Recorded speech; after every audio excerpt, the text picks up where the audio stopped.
French President Macron re-elected. What's happening next?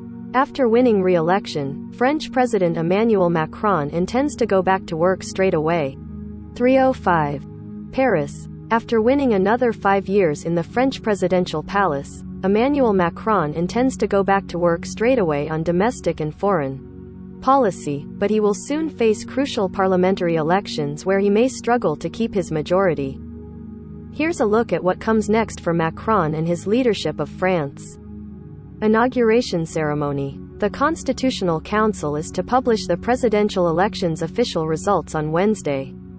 On the same day, Macron will hold a cabinet meeting. Macron will then need to set a date for the inauguration ceremony, which must be held by May 13, at the Élysée Palace. He will receive the National Guard's honors and make a speech. Usually, 21 cannon shots are fired to mark the inauguration, though Presidents François Mitterrand and Jacques Chirac both skipped that tradition for their re-elections in 1988 and 2002. Macron is the only other leader of modern France to win a second term at the ballot box.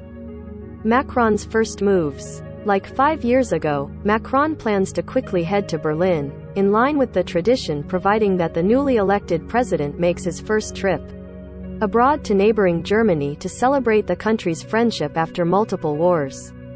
He will meet with Chancellor Olaf Scholz, with efforts to try to end the war in Ukraine top of the agenda. At some point, he may also travel to Kyiv to meet with Ukrainian President Volodymyr Zelensky, a trip he said he would only do on condition that it would have a useful impact. Macron spoke to Zelensky and Scholz within hours of his victory.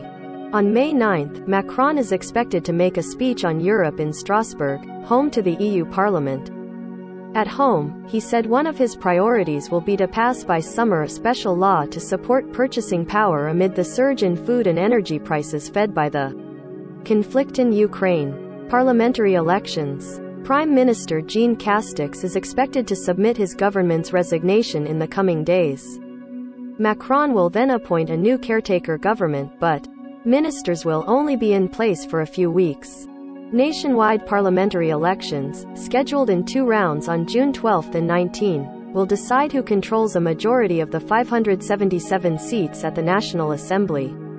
If Macron's party wins, he will name a new government accordingly and will be able to pass laws.